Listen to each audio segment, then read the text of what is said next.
Hi friends, இந்த வீடியோவில் நம்ம சுவையான மசால் பூரி எப்படி பண்ணுறதுன்னு பார்க்கலாம்.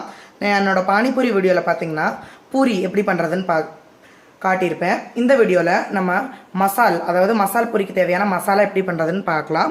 அப்புறமா அதை எப்படி நம்ம வீட்லேயே ஹெல்த்தியாக பண்ணி சாப்பிட்டு என்ஜாய் பண்ணுறதுன்னு பார்க்கலாம். ஃப்ரெண்ட்ஸ் வாங்க இந்த மசால் பூரி எப்படி பண்ணுறதுன்னு பார்க்கலாம்.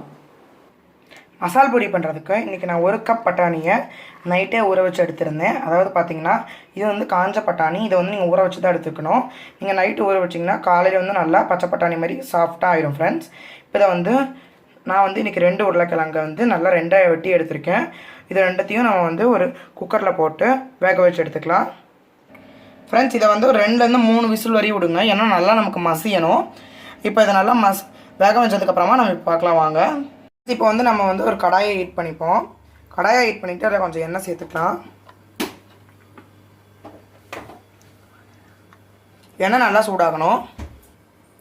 எண்ணெய் சூடானதோ அதில் 2 பெரிய வெங்காயத்தை சேர்த்துக்கலாம்.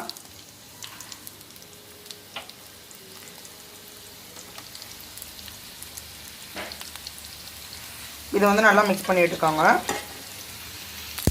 லைட்டாக கலந்து விட்டதும் அதில் வந்து ஒரு 3 பல் பூண்டு, 1/2 இன்ச் இஞ்சி சேர்த்துக்கலாம்.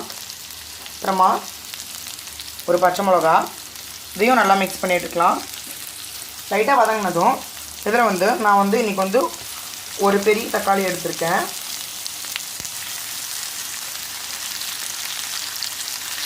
இதையும் நம்ம வந்து நல்லா மிக்ஸ் பண்ணி எடுத்துக்கலாம். இது நம்ம நல்லா வதக்கி விட்டுறோம். அடுப்பு ஆஃப் பண்ணிக்கோங்க.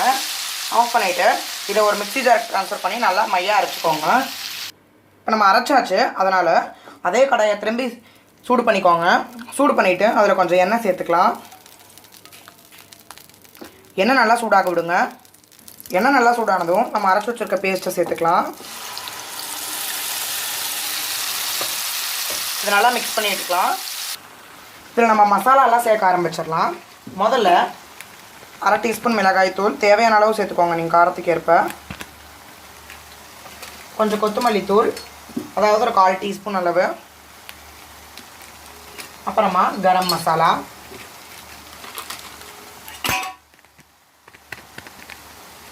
இதையும் சேர்த்து நல்லா நம்ம மிக்ஸ் பண்ணி எடுத்துக்கலாம். நான் வந்து பார்த்திங்கன்னா பட்டாணியும் உருளைக்கிழங்கையும் தனித்தனியாக மசிச்சு எடுத்திருக்கேன். இப்போ அந்த மசிச்சு எடுத்ததை சேர்த்துக்கலாம். வேக வச்ச பட்டாணி, வேக வச்ச உருளைக்கிழங்கு எல்லாமே வந்து நான் மசிச்சு எடுத்திருக்கேன். இப்போ நம்ம மிக்ஸ் பண்ணதுக்கப்புறமா கொஞ்சம் தண்ணி சேர்த்துக்கலாம். இதையும் நல்லா மிக்ஸ் பண்ணிக்கோங்க. ஓகே ஃப்ரெண்ட்ஸ், இப்போ நம்மளோட சுவையான மசால் பூரி வந்து ரெடி ஆயிடுச்சு. பார்த்தீங்கன்னா பூரி மேலே இந்த மசாலா வந்து சூப்பராக இருக்குது. நீங்கள் வந்து ஓமப்பொடி இருந்துச்சுன்னா இது வந்து இன்னும் டேஸ்ட்டாக இருக்கும் ஃப்ரெண்ட்ஸ். இது பார்த்தீங்கன்னா சூப்பராக வந்து இந்த மசாலா வந்து நம்ம கடையில் கிடைக்கிற மாதிரியே கிடச்சிருக்கு. ஆனால் இன்னும் டேஸ்டியாக ஹெல்த்தியாக இருக்கும் ஃப்ரெண்ட்ஸ். இந்த மசால் பூரி ரெசிபியை நீங்களும் உங்கள் வீட்டில் ட்ரை பண்ணி சாப்பிட்டு என்ஜாய் பண்ணுங்கள் ஃப்ரெண்ட்ஸ். தேங்க்யூ.